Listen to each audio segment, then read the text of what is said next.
Olá pessoal, boa tarde, sejam todos muito bem-vindos ao nosso compromisso semanal de falar aqui sobre as ordens do amor, essas leis sistêmicas que norteiam as constelações familiares. Para quem nunca ouviu falar, nós vamos falar um pouquinho de constelação, nós vamos falar de sistema familiar, nós vamos falar das leis do amor e depois nós vamos falar, se ainda der tempo, sobre possibilidades de terapias, sobre meditação, o Ho'oponopono e muitas outras coisas.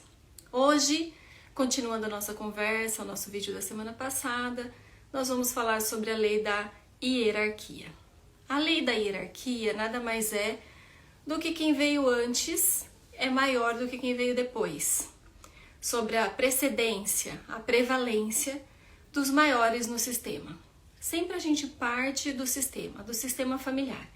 Então, por exemplo, eu tenho uma mãe, um pai e estou vinculada a esses dois sistemas.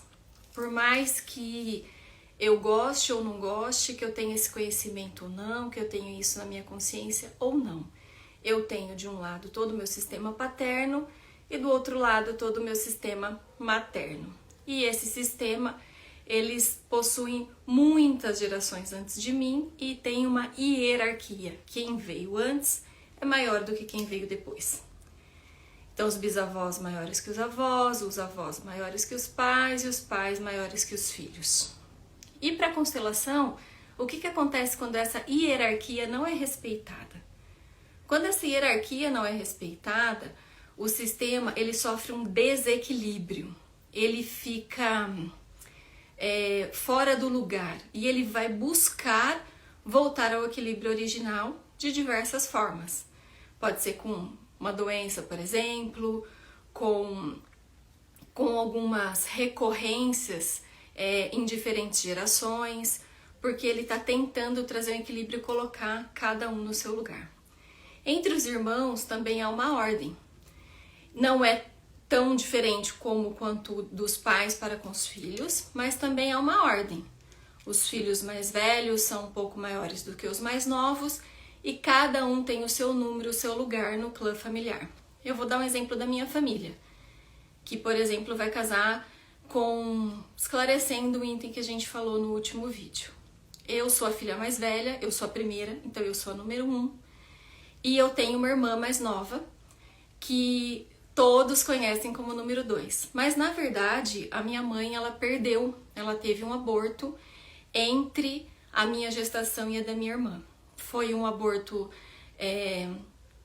quase no finalzinho da gestação, então assim, já estava ali com uma gestação muito avançada, ele já tinha um nome, ia ser um menino, ia se chamar Alan Robson, e aí aconteceram alguns problemas, infelizmente ele não nasceu.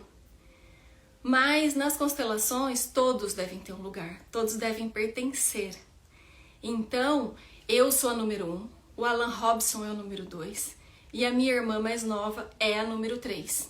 E ter o lugar dela, estar na hierarquia correta, traz paz e tranquilidade. Isso faz com que a pessoa ela desenvolva as características dentro daquela família da maneira correta. E o mesmo acontece ao contrário. Quando um filho, por exemplo, quer tomar o lugar do pai ou ser maior que o pai, isso não de forma consciente. Isso muitas vezes de forma inconsciente, muitas vezes tentando salvar ou muitas vezes no anseio de resolver uma coisa que acredita que o pai ou a mãe não dê conta. Eles dão conta, eles são maiores, eles vieram antes. Eles fizeram a opção de nos trazer a vida e eles dão conta.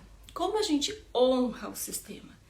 Nós honramos o sistema sempre que estamos no nosso lugar, fazendo as coisas do nosso lugar, com o tamanho que temos dentro daquele sistema.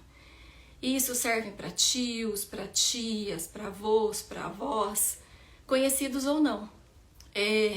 Sempre que há um excluído, e vamos supor esse exemplo que eu dei do meu irmão, se ninguém fala dele, ninguém o considera, se ele não tem um número na família, ele pode ser considerado um excluído. E isso vai trazer desequilíbrios. Porque, principalmente, por exemplo, para minha irmã mais nova, que ela não vai saber que ela é a terceira. A gente não vai considerar esse irmão que foi excluído. Nesse caso, nós, as duas, já estamos, estudando a teoria sistêmica e nós incluímos no nosso coração, dizendo que ele tem um lugar no nosso coração e que ele tem um lugar no nosso sistema, porque não há erros. Ele veio no nosso sistema, é o sistema certo para ele. Nesse mesmo sentido,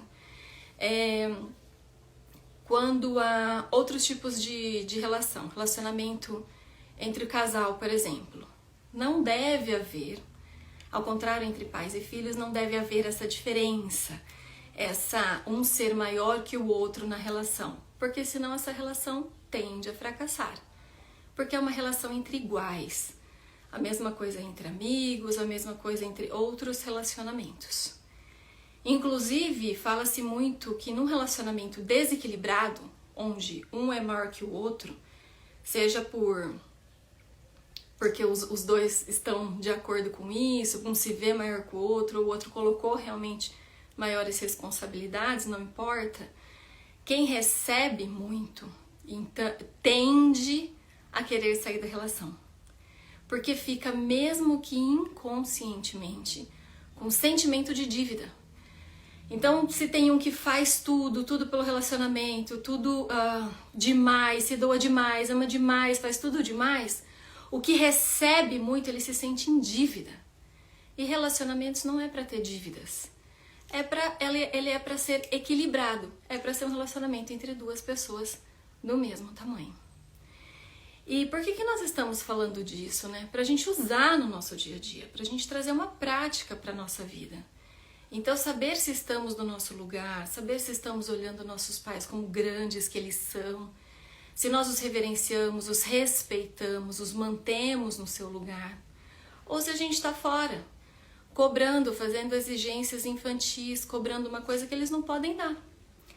Outra coisa que é bem importante falar é que os pais não devem nada aos filhos. Os pais, eles deram um grande presente, o maior presente, que é a vida. E isso não pode ser pago. A gente aceita, agradece, e a maneira como a gente honra os pais que nos deram a vida é fazendo algo bom dela. Então, sempre que eu faço algo bom, que eu vou para a vida, que eu sou independente, que eu faço uma coisa boa, que eu encontro o meu propósito na vida, eu estou honrando ao meu clã, que fizeram um caminho mais difícil, que vieram fazendo o calçamento ali das estradas por onde nós, a nova geração, podemos passar hoje. Eu espero que vocês tenham gostado e semana que vem vamos falar da última lei, a lei de troca. Tá bom? Obrigada por terem ficado comigo. Tchau, tchau.